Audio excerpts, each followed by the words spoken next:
on est à Tradition et Terroir du Sud-Ouest, on s'est rapproché de l'atelier de découpe. C'est Carlos qui nous accueille. Carlos, on est chez toi. Bienvenue à la maison, c'est le cas de le dire, donc chez Tradition et Terroir du Sud-Ouest. Alors c'est une vieille famille. C'est une très vieille maison, ça remonte à 89, voire après-guerre, mais on est dans les établissements de la famille Moga, André Moga qui porte le petit nom avec, donc là tout le monde touchera, c'est le côté sud-ouest, on est dans le vrai. Et rugby pour le coup. Hein. Ça, sud-ouest, ça va avec. Et l'idée c'est de vous faire visiter un petit peu nos ateliers, ce qu'on a mis en place pour les chefs du sud-ouest et vous faire découvrir notre savoir-faire. Bon, on connaît bien ta société sur la compétence traditionnelle de la charcuterie. Oui. Là, il y a un nouveau défi là. C'est un vrai challenge. Ouais. On fait un tour de l'usine. On fait un tour de l'usine, je vais vous inviter à découvrir tout ça. On va s'habiller. Allez, on s'équipe. C'est important.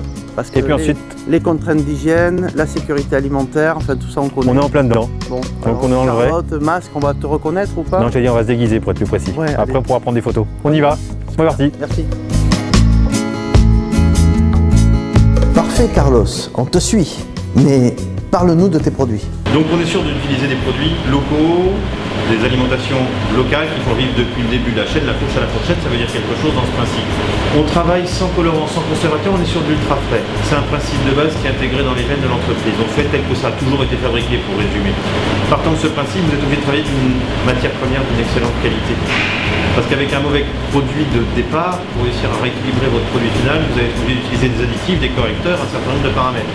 Or, le fait d'utiliser l'IGP Port du Sud-Ouest nous oblige, vous pourrez citer la saucisse, à ne travailler qu'avec du sel et du poivre.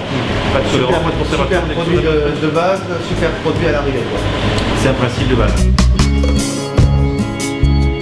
Tu achètes du foie gras IGP du Périgord et en fait tu l'intègres dans tes recettes. Dans mes productions, toutes mes productions sont à base de le cognac, il est AOC, le piment d'Espelette, DOP, le foie gras, IGP.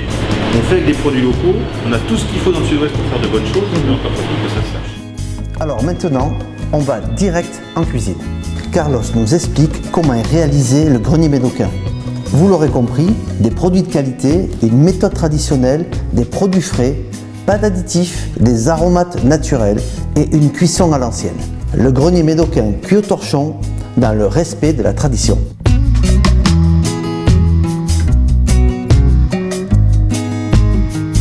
Pas de colorant, pas de conservateur, pas de sel nitrité, sel, poivre. Je vous montre juste la couleur de la saucisse.